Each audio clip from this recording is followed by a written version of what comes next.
Today, I'd like each of you to think about your friends and family. How many of you know someone other than me who was born premature or lost a preterm baby? Would you raise your hands? As a premature twin born at 24 weeks gestation, I have personal knowledge and experience with the long-term consequences of preterm birth and the loss of a preemie sibling, my twin brother Nicholas. The purpose of my speech today is to encourage you to learn about the increasing numbers of preterm births and the invisible long-term effects it has on survivors and their families.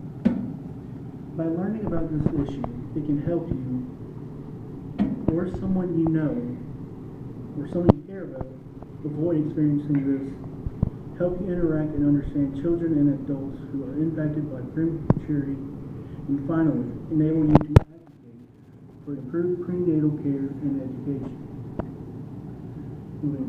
As reported by the World Health Organization in 2018, preterm birth is defined as babies born alive before 37 weeks of pregnancy are completed. Subcategories are based on gestational age. Extremely preterm, which are less than 28 weeks, very preterm, 28 to 32 weeks, and moderate to late preterm, 32 to 37 weeks. According to the Marsha Dimes report on long-term health effects of premature births, there are steps that can be taken before pregnancy that decrease the risk of preterm birth. The first of such steps is go to your first prenatal appointment as soon as you think you're pregnant. The second point is to reduce stress. Third point, get to a healthy weight. The fourth point, don't drink alcohol, smoke, use street drugs, or abuse prescription drugs.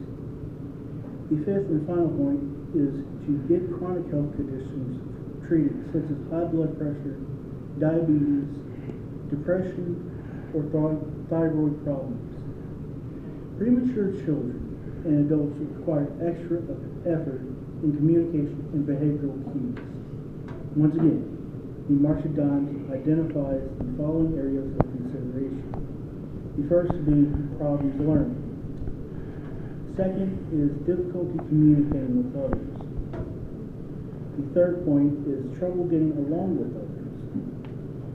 The fourth is inability to care for themselves. Fifth would be behavioral problems, including attention deficit hyperactivity disorder, otherwise known as ADHD. And the sixth and final point is neurological disorders such as cerebral palsy. Finally, the last point. Learning about preterm birth makes you uniquely qualified to speak and advocate for improved prenatal care and education. Support the Marsha Dimes with your time and money by participating in charity walks and fundraising. Talk to your own family and friends, especially the females, and share what you've learned. Lastly, use your social media presence as a platform to encourage others to follow your example. I'd like to remind you that the purpose of my speech today has been to get you thinking about a growing health crisis that could strike close to home. I want each of you to share with others so we can prevent many preterm births as possible. As the studies show, preterm birth can be prevented with awareness, education, and good prenatal care. You may help save someone from tragic loss of a child. Being born a preemie, I faced the loss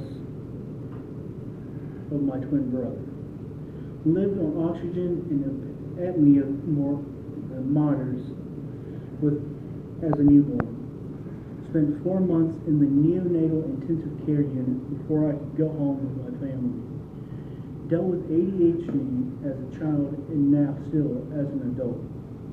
I feel I'm the right person to talk to you today. Finishing, I asked earlier if you knew any other preemies, or if you were born a preemie also.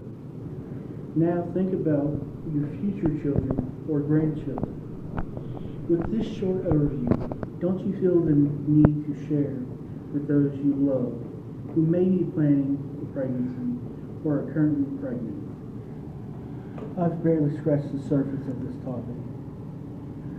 In the U.S. alone, according to the World Health Organization, there were 517,400 preterm births, placing us sixth in the 10 countries with the greatest number of preterm births based on data from June 2012. This is preventable, so please help in any way you can. And thank you for listening.